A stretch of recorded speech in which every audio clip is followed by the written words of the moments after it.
Bonjour à toutes et à tous et bienvenue dans le coin sport et pop culture. Et aujourd'hui, on va parler de Wonder Woman, déesse de la guerre. Générique.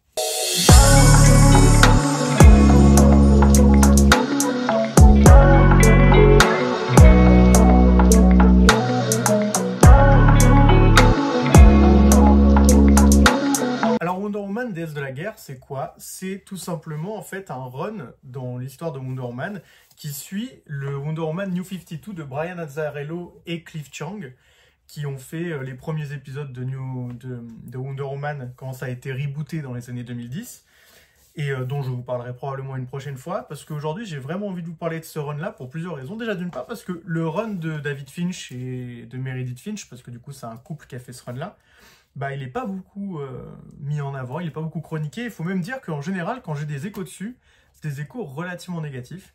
Et du coup, moi qui a fini d'y lire très récemment, et bah, je voulais vous en parler parce que bah, moi, j'ai pas trouvé ça si mal que ça. J'ai plutôt bien aimé même. Alors déjà, d'une part, j'aime beaucoup David Finch. Je trouve que c'est un dessinateur vraiment que moi, dont le trait me plaît énormément. Je vais vous donner un ordre d'idée de, par exemple, de David Finch, comment ça rend. Voilà, vous avez ce genre de planches. Elles sont vraiment très très belles. Où je trouve qu'il arrive à donner au personnage une prestance, un sens pareil, de l'épique qui rend vraiment très très bien. C'est pas aussi, c'est pas ma Wonder Woman non plus préférée parce que c'est clairement celle de Jim Lee, mais vraiment j'ai quand même beaucoup d'affect pour ce dessinateur qui d'ailleurs, à mes yeux, le Wonder Woman déesse de la guerre a des dessins qui, moi, me plaisent beaucoup plus que les dessins qu'il y avait auparavant de Cliff Chiang dans ce qu'il y avait eu juste avant. Donc, grosso modo, ça, déjà, déesse de la guerre, c'est en combien de tomes? C'est en 3 tomes parus chez Urban Comics, mais qui aujourd'hui sont plus très faciles à trouver. Alors, je crois que le premier, on peut plus le commander, je suis pas sûr. Mais voilà, globalement, c'est vraiment des tomes qui sont plus très trouvables. Et en plus de ça, ils sont pas réédités en intégrale encore pour le moment. Pour autant, alors moi par exemple, je les ai eus sur la bourse aux livres. C'était la première fois que je commandais dessus.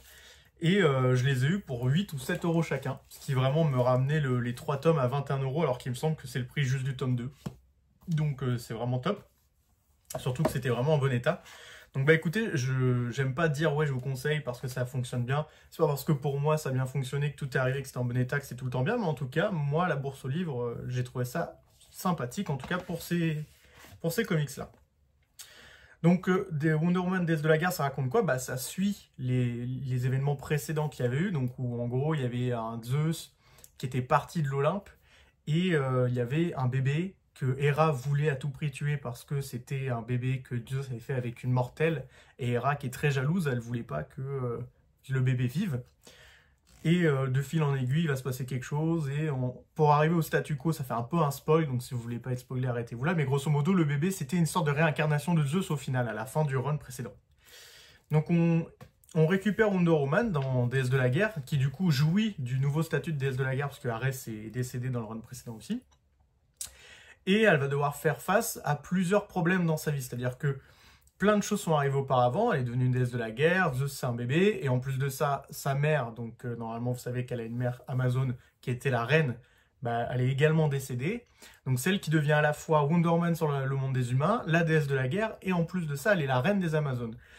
À ça, du coup, ça va créer beaucoup de problèmes, parce qu'elle va pas réussir à tout bien gérer, on va dire, de manière optimale. Elle va un peu délaisser notamment le côté Amazone, Themyscira et ses fonctions de reine, ce qui va énerver les Amazones, parce qu'elle va prendre des décisions qui seront énormément en remise en question.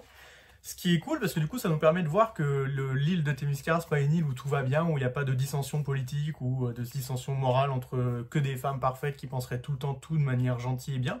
Non, il y en a qui sont racistes, d'autres qui sont misandres, d'autres qui veulent le pouvoir. Et donc, c'est vachement sympa à voir la manière dont toutes les dissensions entre chaque faction sur Themyscira ont lieu. Puis, comment du coup Diana, donc Wonder Woman, va pouvoir gérer tout ça. Il faut dire que la lecture va très vite parce que déjà les planches sont ultra dynamiques. Comme je vous ai montré tout à l'heure, elles sont vraiment super belles. Moi, c'est vraiment un dessin que j'aime vraiment bien. Je vous remonte encore quelques petites planches. Et en plus de ça, vraiment l'histoire, elle est... sans dire qu'elle est ultra originale ou ultra marquante, par exemple, le run précédent, Enfin, avant que je vous fasse une vidéo d'un moment sur le run précédent un jour. Mais c'est vrai qu'il avait ce mérite de nous présenter quelque chose d'inattendu. C'est-à-dire que nous, Wonder Woman, on la connaît souvent avec la Justice League et tout, et là on avait vraiment un run très mythologique avec beaucoup de dieux, beaucoup de figures fortes de la mythologie grecque dont on s'attendait pas à voir dans un run de Wonder Woman, à part Arès globalement ou peut-être Zeus de temps en temps. Là c'était vraiment le cœur du récit, il y avait quasiment jamais d'autres super-héros de l'univers d'ici. Et du coup, là, dans Déesse de la Guerre, on revient un peu quand même avec... on voit la Justice League, on voit les missions qu'elle fait sur Terre, mais en même temps, du coup, c'est un bon mix, je trouve, entre des retours à la base, et en même temps, tout en gardant les bienfaits qu'il y avait dans la série précédente. Si je devais donner quand même quelques critiques, parce que je peux comprendre parfois que les gens n'aiment pas le run pour certaines raisons, c'est que c'est vrai que parfois, elle a un peu, enfin, Diana ou Wonder Woman, elle a un peu des réactions que je trouve arrangeante pour le scénario. C'est-à-dire que parfois elle est très intelligente, elle est très vive, elle est forte, elle sait comment réagir dans plein de situations. Et il y a des moments où pour des situations beaucoup plus simples, d'un seul coup, elle est impulsive, elle réagit de manière un peu abrupte et parfois pas très fut-fut. Donc c'est vrai que ça peut un peu agacer. Mais néanmoins, vraiment, l'univers, vous voyez, par exemple, ça c'est la forge d'Héphaïstos, par exemple. Donc, mais globalement, vraiment, l'histoire se déroule vraiment sans déplaisir quand on la lit. C'est vraiment très agréable. Ces 3 tomes, du coup, comme je vous dis, dont on parle très rarement, alors que au final, c'est quand même la fin du New 52 avant qu'on arrive sur Wonder Woman Rebirth. C'est vraiment très sympa. C'est le couple Finch qui le fait. Donc, j'avais jamais rien lu de la femme de David Finch avant, donc de Meredith, ou du coup, ou David Finch, le mari de Meredith, lui qui dessine. Mais lui, pour le coup, j'ai l'habitude de voir ses dessins. J'avais déjà vu ses dessins dans Batman le Chevalier Noir, que j'aime beaucoup. Je l'avais aussi vu, je crois, dans The Darkness. Non, vraiment, c'est vraiment un dessinateur que j'aime beaucoup. Donc, voilà, j'ai fini de vous chroniquer, du coup, Wonder Woman, la déesse de la guerre.